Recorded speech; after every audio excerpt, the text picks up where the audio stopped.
All right, let's continue our sustainability tour. And right now I'm showing you the local car wash, which sits on top of a Chick-fil-A. Don't ask me how that engineering works, but anyway, there's a car wash, the Flagship Car Wash. And now you're thinking, whoa, Nellie, she's supposed to be doing sustainability talks.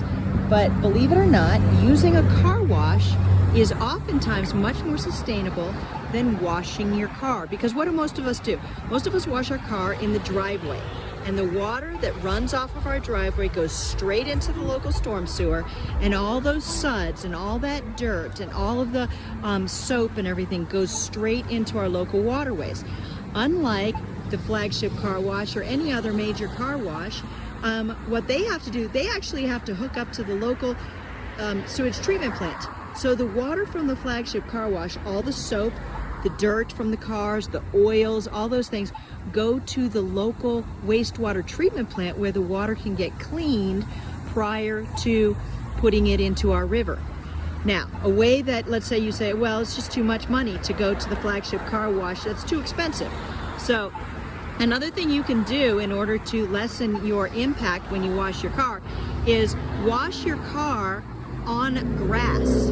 Put your car on the grass or on gravel, somewhere where the water can soak into the ground rather than going straight into a storm sewer or straight down the road and right into a storm sewer. See right over there. You don't want to have that happen, right? What you want to have happen is you want either for the water to go to the local wastewater treatment plant like it would through the Flagship, or you want it to just sink into the grass and let the dirt and grass do its job of cleaning the water. All right, now let's take a look at our local McDonald's drive-thru. What do people do when they get in a line for a drive-thru? They do what's called idling their cars. They just let their cars sit and run. You'll see people here, they're parked and waiting for the delivery of their car, and they leave the delivery of their food and they leave the car running. See, this person's going to pull up to the drive-thru and now he's going to have to wait. One of the ways that you can be much more sustainable and reduce your impact on air pollution is by turning off your car when you have to idle for more than a minute. If you have to idle for more than, okay, so let's be a little bit more generous. If you think you're going to have to idle for more than 3 minutes, you should turn off your car, because it takes more energy to idle, more gas to idle for 3 minutes than it does to turn your car off and turn your car on again. You might have heard that it actually uses more gas to turn your car on and off. After 3 minutes, that's not the case. So the more sustainable option is, if you're stuck like this, these people are moving through, but this person's been sitting here for quite some time, right? So when you're waiting, and I don't know if this person's car is on or off, I'm not gonna narc on them there, but if you're waiting for more than 3 minutes, you should turn your car off. That's the more sustainable option.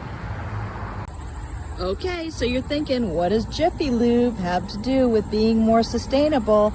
Well, let's think about that. What does Jiffy Lube do? They change oil, right?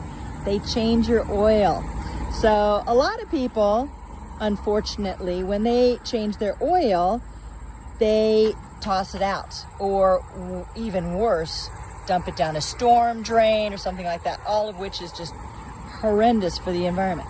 Jiffy Lube, on the other hand, they have to recycle the oil. So recycling the oil is very important.